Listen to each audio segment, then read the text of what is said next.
After 16 long years, Yamaha have finally updated their YZ125. But just how good is the 2022 model? I mean, has it even improved at all?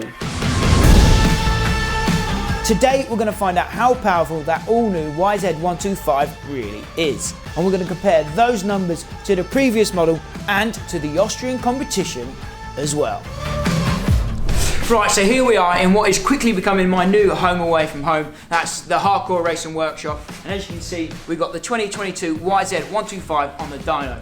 This is a hotly anticipated bike and it's actually been hard to get hold of them. So as soon as Roland got one, he gave us a call and we headed straight over to get it on the dyno and get some numbers to see how this all new bike compares to the old one and to the KTMs and Husqvarnas as well. So without further ado, Roland, let's get it started.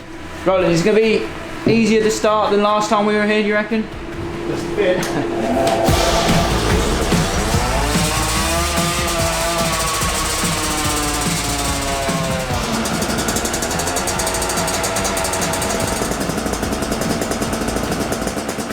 Let's find out how much power this thing puts out, and I want to hear your horsepower guesses in the comments down below.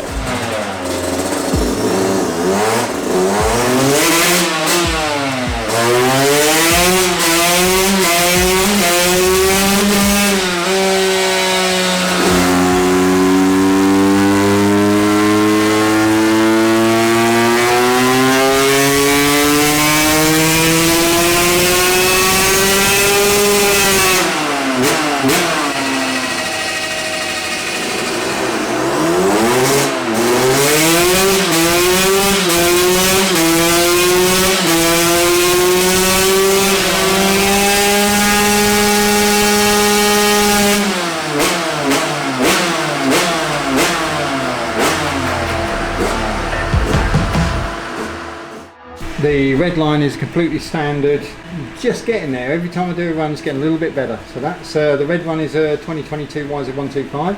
The blue one, because by now having had them for with us for 16 years, we didn't really bother testing anything without putting a HS pipe on it. So the blue line is actually a stock bike with a blue from 2021 with a HS exhaust pipe on, and I can't find one without because it's just something we automatically did. It's working really well.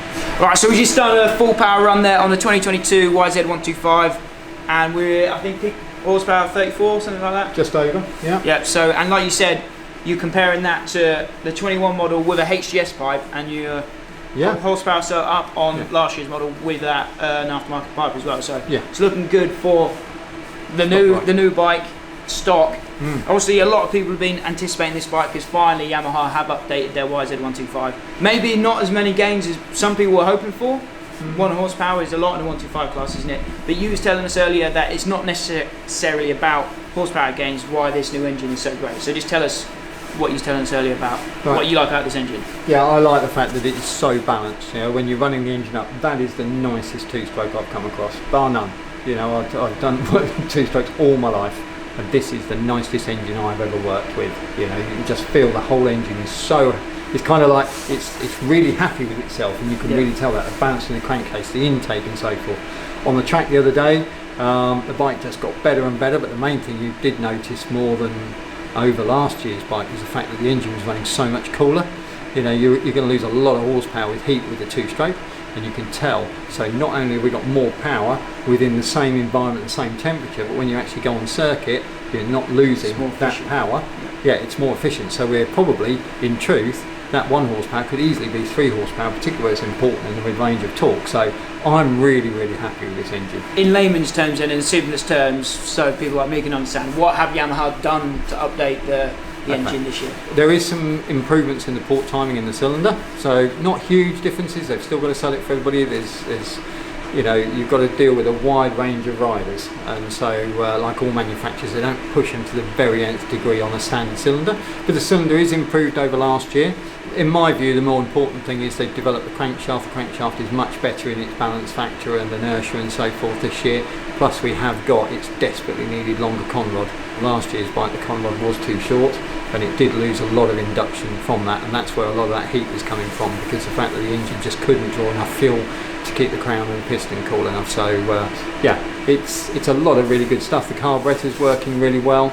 It is a little bit rich off the bottom. That's going to take some tidying up, and I do believe there's some work to be done with the power jet. I think maybe a little bit bigger power jet, some different jetting and so forth will finite this bike, but I don't really, for us, it'll be once we get the HDS exhaust, we get the cylinder tuned and everything else, then we'll be looking to do some settings for a base bike with a HDS, but also for a tune bike with a HDS. But we'll be looking to do all of our fueling setups and so forth, and power jet adjustments and ignition. I've got ignitions coming already for this, so I've got an even longer con rod. We've got all kinds of stuff going on with it. Yeah, we've got plenty of development to be done with this. So it's an exciting, but as a baseline, the bike's got more bottom end, which means we can get more top end power, and hopefully we'll enjoy that engine running nice and cool still.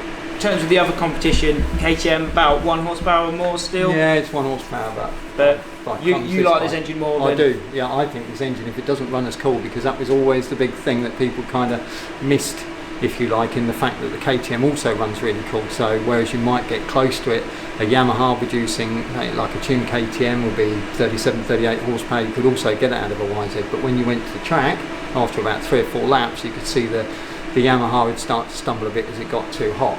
I'm hoping, and I'm pretty confident that we're going to be able to get back into those numbers, no problem, but we're going to maintain it at the track, because the design of the engine allows for it to run cooler. It's not a radiator, it's not a water pump thing. It is literally the design of the transfer ports, the longer duration due to the longer con rod. That is all making this engine run cooler, and I'm excited. It's really good. Cool.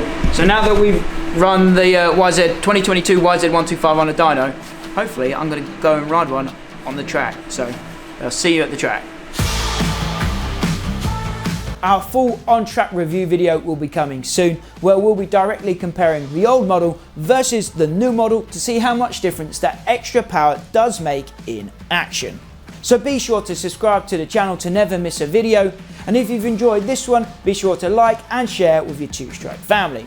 As always guys, my name is Max, this is 999 Laser, and until next time, I'll see you at the track.